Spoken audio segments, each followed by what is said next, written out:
So I guess we have Maaret with us. So very good morning, early morning, Maaret, I would say, and a warm welcome to you. So we have Maaret with us, who is holding around 25 plus years of experience into testing business vertical, and she is so proud to call herself a tester, right? Because she has actually won two prestigious global testing awards. That's the most influential agile testing professional persons in 2016 and Eurostar Testing Excellence Award in 2020. Right? She has spoken for more than 25 countries over delivering 400 plus sessions. Right? She has been probably a most influential person in ICT Finland for two consecutive years, 2019 and 2020. Right? She holds around more than 25 years, and probably the session what we would say it's the rock in a shoe, right? And navigating the thing. So probably I would actually invite Merit and probably not take more of her time. So let's see that we can learn from her experience and see how can we remove a rock from our shoes, moving onwards for day in and day out our job. So Merit, over to you.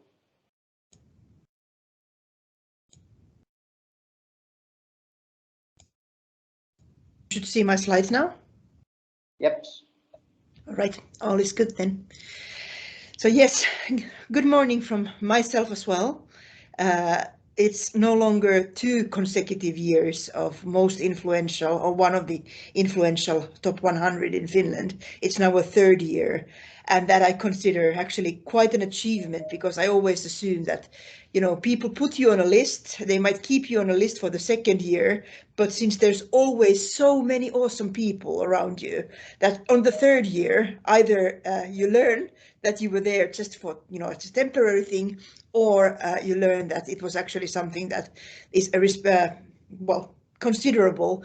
And for me, realizing to be on some kind of a list of ICT people as the only tester, and also as the only title in the entire list, which is something other than a CXO, it's kind of a nice thing to remember that us testers, we actually can and we should have a voice in the community, in the society, and we can and will have that influence as well. With those ideas, we'll talk about navigating improvement this morning. And for navigating improvement, I kind of wanted to start from the idea that I've been assigned in my most recent job. I've been assigned the role of a principal test engineer. And as a principal test engineer, it's kind of a clear thing for me that they expect me to be a tester, but they also expect me to be a change agent of some sort. But the more I think of it, this is actually something that has been expected of me as a tester my entire career. The only thing over the 25 years that has been changing with these expectations is that kind of the scale in which I get to have my influence is grown a little bit, but also I still cannot, as a single person, I cannot scale. I can't be everywhere all the time.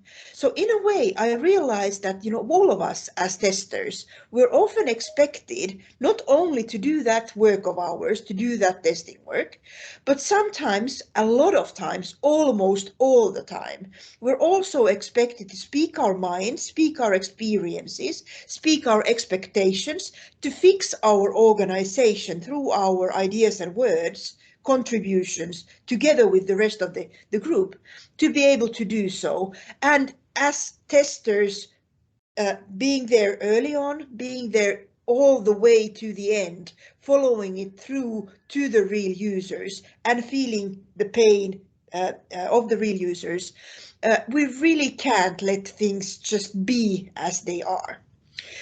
For me, this journey of being a tester and a change agent, it has taken a very specific route, in the sense that I've been now at my current company for about 2 years. I started with a project we called Beacon. That's the B there. I spent 9 months with a single team there. Then I moved to another team called DMU, where I spent now a full year.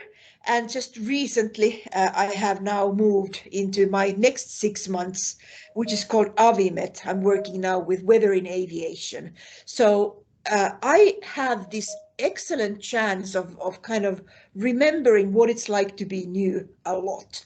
And that has been the inspiration, what I wanted to share for you today on what can you do when you're new. When you join something as someone who is new to that, yeah, you a lot of times feel like things are not maybe quite as you'd like them to be. You might not understand all of the things, but you already start feeling like something is off. Sometimes it's really small feeling. Sometimes it's a little bigger feeling, kind of like it's really bothering you. And before you have that kind of like concrete idea on what's really bothering you, that even the smallest pebble that you can have, it really feels like a huge thing that you're trying to work against.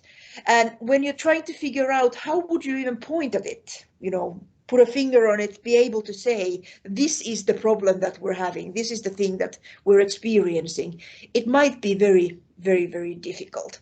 And this is very much the feeling that I end up with when I get to move around different parts of organization and different organizations in general, not just in my own company, but elsewhere as well. And I would wish it was this easy to get rid of things. I don't know if you've seen the movie, but thinking of American Italian mafia coming into play, saying, I have a stone in my shoe to the Godfather and expecting someone to deal with the problem. I'd love sometimes to be able to just say to someone that just take care of the problem for me, but it's very rarely that way. Instead, what I get to do is figure out how to change things so that I can be happy and other people around me can be happy. And the particular rule around happiness that I wanted to kind of focus on a little bit here is this idea that if you want to be happy, this continuous struggle that I feel, that I at least find myself in, where I'm using my time and energy in fighting things that I still haven't accepted I cannot change.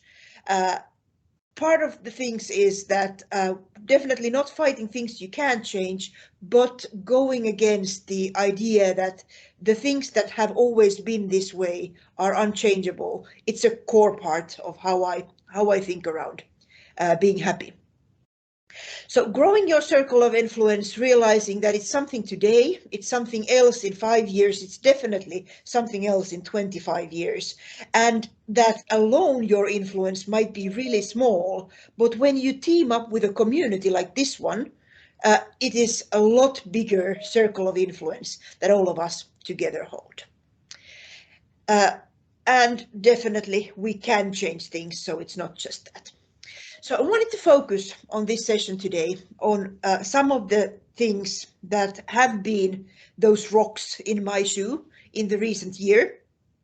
And it really, this discomfort or this rock in my shoe type of thinking, it really starts with kind of just, putting your finger on the thing and understanding what is that is making you annoyed. At a time when I was thinking about this talk for the first time, I was very unhappy with my work. I was unhappy enough to notice that I could create a list of 14 things that I think should be different.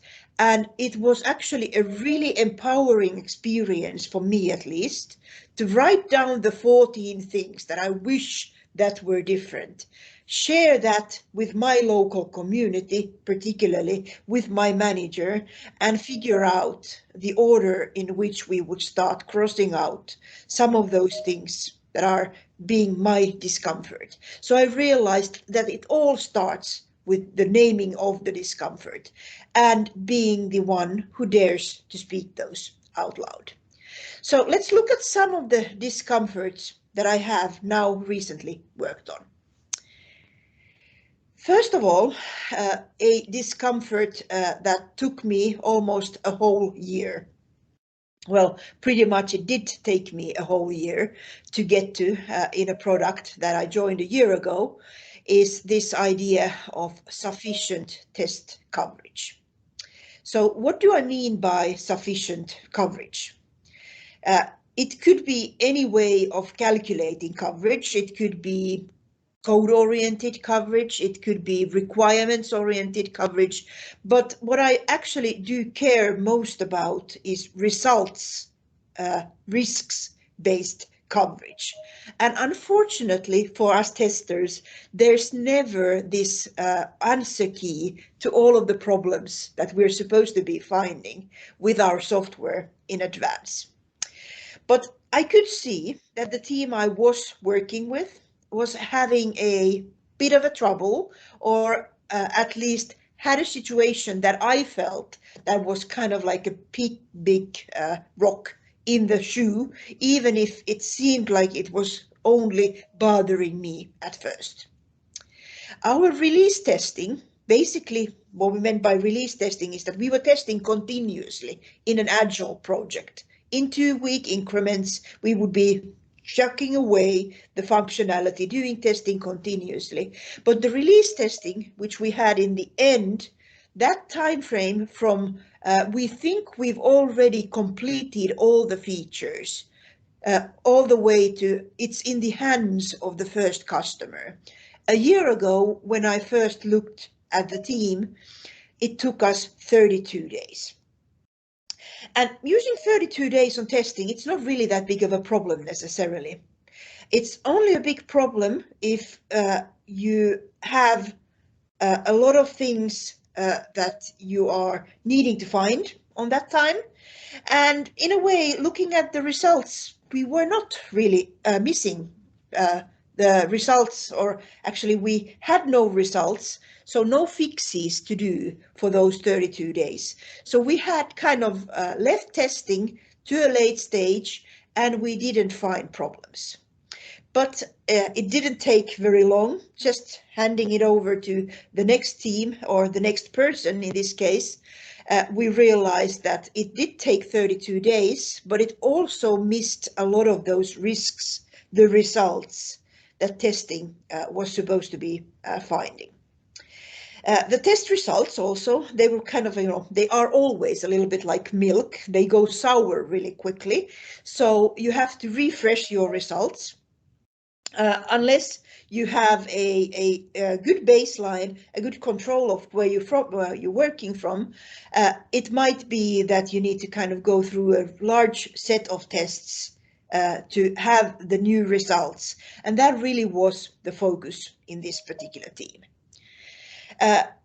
Looking at just these numbers and times and uncertainties and this list of unknowns where you would slowly, gradually start getting the feedback later. I think this is a very common problem that we have in various teams all around the industry. And for us, for me at least, the naming of the problem did not alone help me yet get it figured out. It took a lot of work. First of all, what we introduced is a new way of managing testing. We started managing testing with this idea that we would more frequently do releases.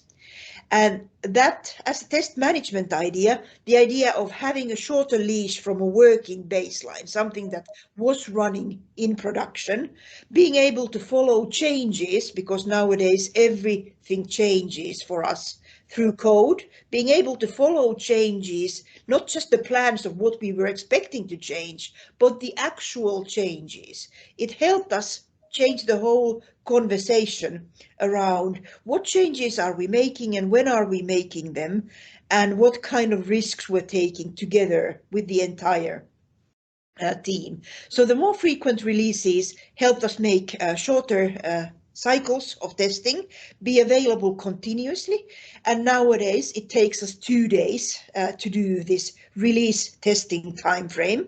And unsurprisingly, maybe after all of this, there's also much less of the misses. We still do miss sometimes some of the things, particularly related to long-term reliability. That's something we're still working on, but it has been a lot better, our ability to kind of actively think around the problems and find those. We introduced what I call contemporary exploratory testing, because that's the best way that I could describe the way that I wanted our team to do testing. Again, I need a label to explain a little bit what that exactly means. So it means for me that we were doing exploratory testing, but in a modern contemporary style, meaning that test automation is our way of documenting.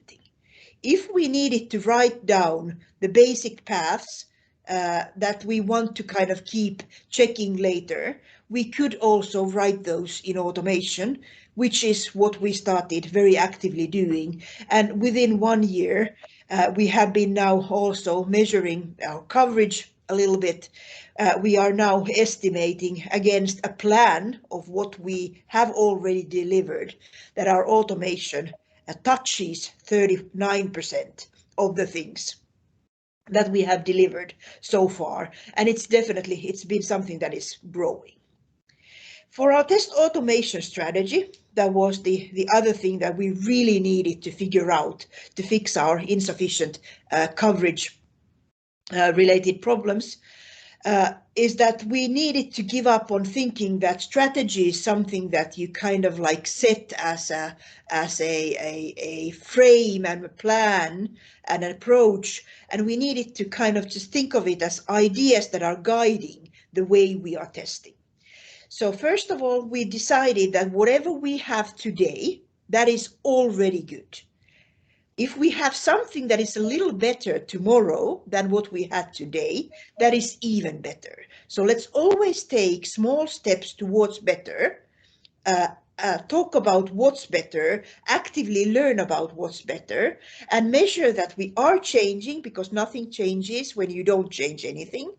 And let's measure that we can and start sticking to our rules of keeping the test automation green, and so that it again frees us more time in growing things through continuously being available, hands-on testing, and increasing the level of documentation we have in automation.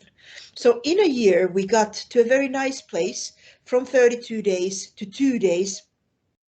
We measured that it takes us now 96 hours of work to do a release. So that's actually within those 2 days, it's a few people working and there's multiple things that needs to be done, but it's also something that we do with the entire team, and there's a quite nice flow around how we are doing those releases, figuring things out for our production, and being able to kind of stick with that baseline and a short leash from where things used to be and how they were working. It gives us as much time as we need actually to do that exploratory testing that we want to do, because it never has to be over even with the release. You can still continue investigating things, production time, especially for things that were already in production. You can and you should make space for those as well. And that's all kind of the way that we ended up solving our problem. Another problem that kind of resulted from this one is that when you realize you have something where you have already been kind of leaving things behind, and the things that you have in your existing production need more work, the sharing of work, that kind of the level of work that you have that you need to share with the team, it's no longer something that fits with the people who hold a hat of a tester. You just can't scale that way. So when you start making that work available and visible, it becomes so that you have a longer backlog of just testing things that you need to do than you have people to do it. And in these teams that are intertwined, where you have developers and testers in the same teams, it makes absolutely no sense that the testers would be the only ones doing and being responsible for testing, but we are sharing that. So kind of again pointing a finger at the rock that I had in my shoe was that we had a team where we were coexisting, but we were actually not sharing the work very actively across various roles. Every single developer actually did test as much as they had ideas of what they could and should and would be able to test, and a little bit beyond that even, they would test. And that's why for the 32 days, it actually required more out of the testers, more active role out of the testers, so that they could find the problems that the developers were missing. So there was already that kind of testing happening. But the other parts, kind of like, having these ideas of where else you would need to spend your time, or how much you had work in the test automation space, documentation space, we really needed more hands on deck for that one.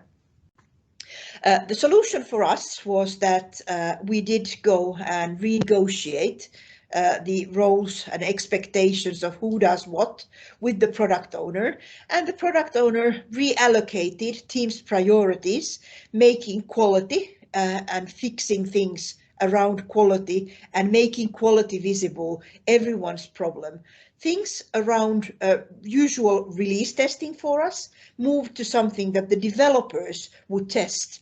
And the missing bugs that we had not found, given these kind of ideas or charters of what kind of things we maybe should be spending more time on, we saw a long, like a steady list of bugs that we had not found before, that we could immediately then address. So we had manual testing done by developers, but also we had some developers one by one joining with their features on the automation, documentation, collaborative, let's do things together, test automation side.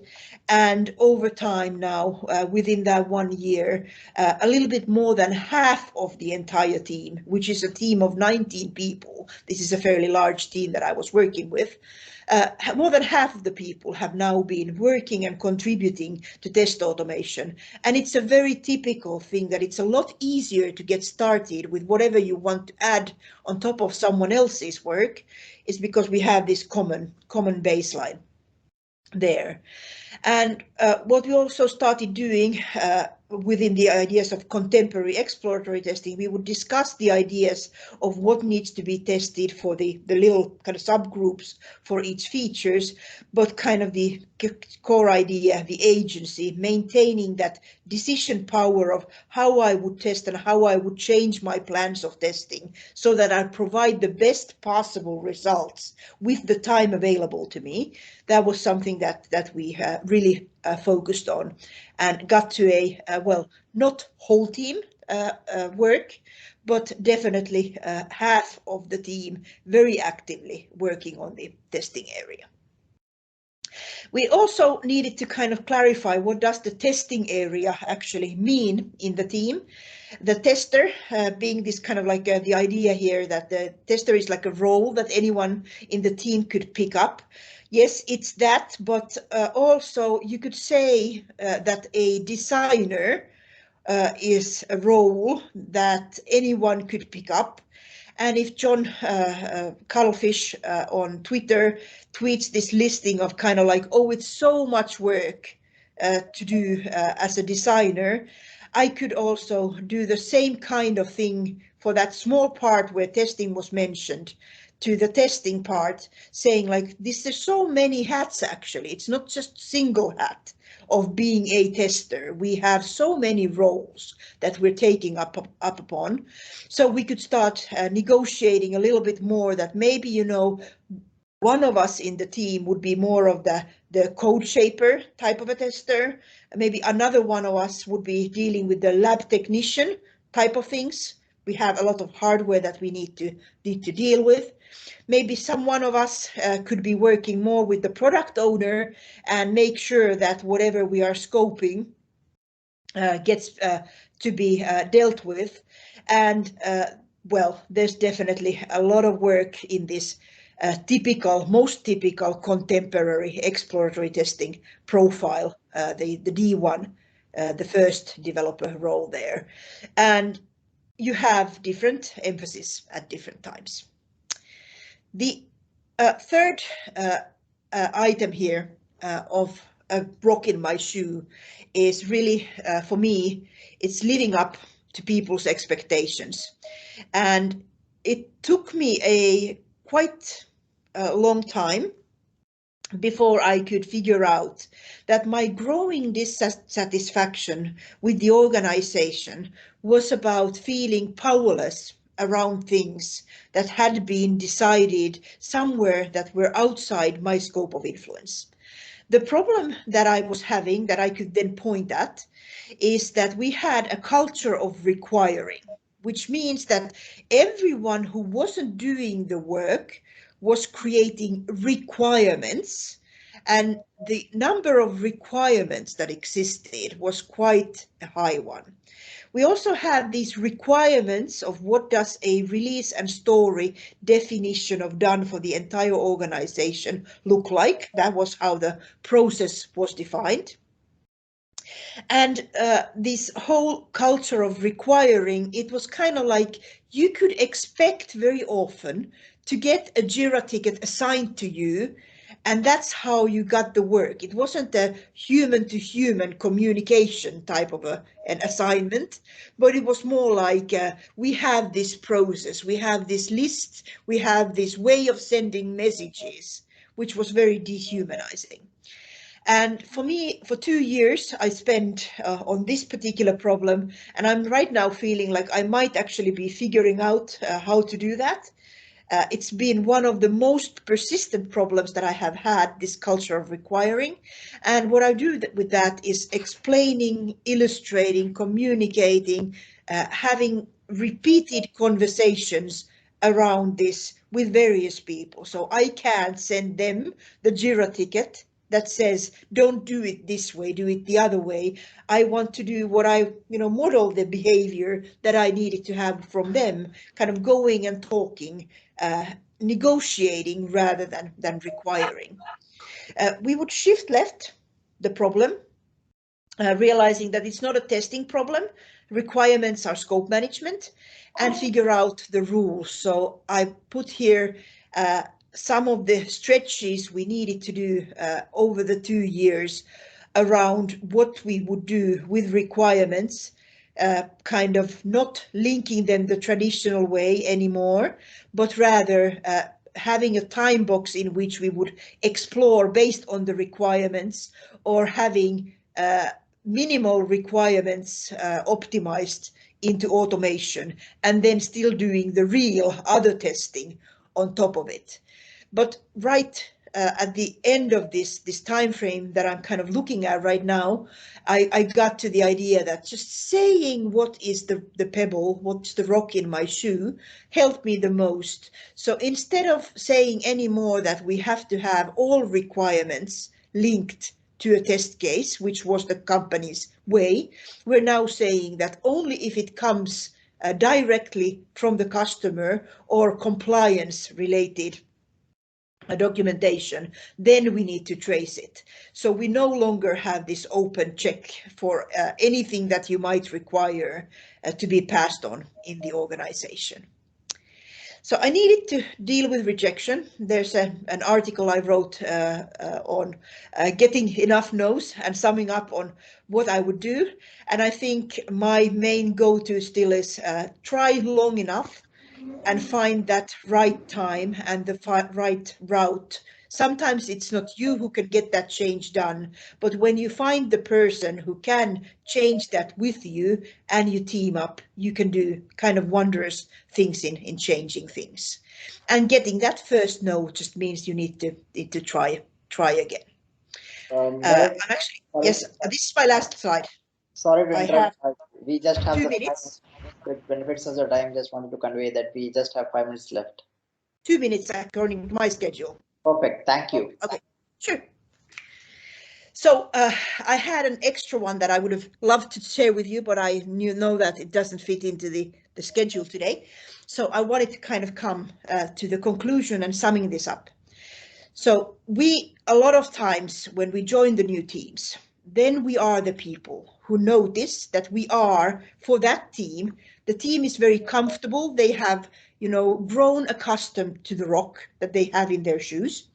And they have this local optimum where they know what things they don't say out loud so that the pain is no longer continuous and visible.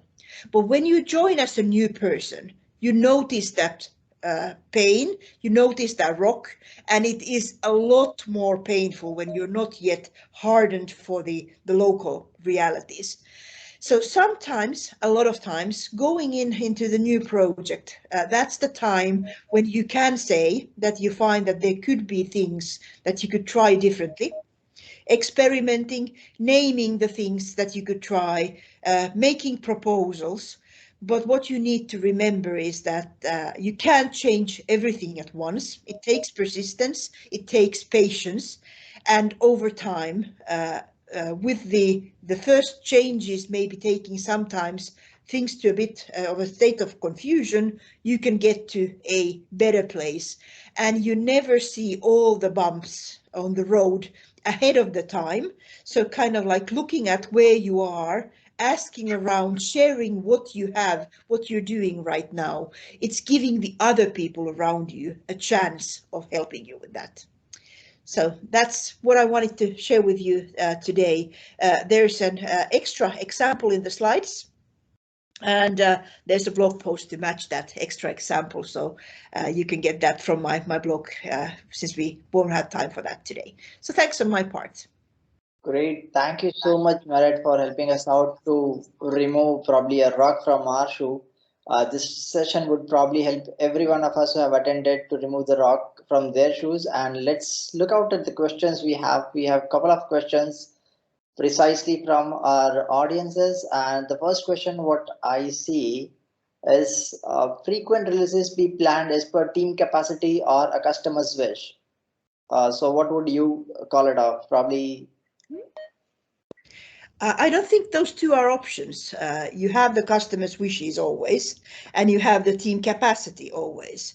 So more from the idea that if you do changes that the team is capable of doing, and you at least pass it on internally to the next group frequently, even if you didn't give it all the way to the customer, because that might not always be possible.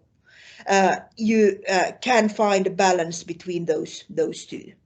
But I recommend taking it all the way to the customer regularly, if it at all it is possible for you, because that's the way for you to know that you don't miss out on some of the feedback.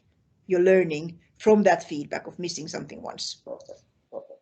Thank you, Maaret. Thank you. Thanks, Adan. So we have another questions from one of our panel member that how you and your team handle the regression testing, probably using this contemporary exploratory testing problem solution approach. Sorry, which testing? Regression testing. So yes, regression testing is kind of part of everything you do continuously. Like test results are like milk. They get sour really quickly, and regression testing is the way that you generally go back to your old results and you replenish. But it's not that everything needs to be tested again, kind of like according to some kind of a checklist. It depends on the changes. So you can look at your changes and you can design specifically for every change where and how much time would you spend on looking at things that used to work in a particular way. Automation helps a little bit, but a lot of it is with contemporary exploratory testing, just targeting testing at the change that could cause regressions, and any of them could. Thank you, Maaret. So one last question, we have one last minute and we'll have a last question that do you think that definition of ready also helps product development engineering teams to have a proper requirements and scope in place which can be properly worked upon by them later? If yes, then how? So I see that used in my organization a lot, that we have a definition of ready, and my current belief, which might not be a popular one, is that definition of ready is actually making things worse for us. And the reason why it's making things worse for us is that the best way to take in requirements is when you're actively pulling them from your business people as a team. You're actively pulling them from your business people and from your customers. You're understanding and negotiating the scope. And the definition of ready, what it does, at least in my organization a lot, is that it moves that responsibility somewhere else. So someone else does the thinking and we're just following orders. We become ordinaires.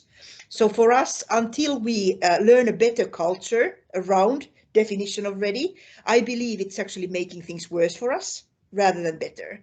But that's my personal view on that particular thing.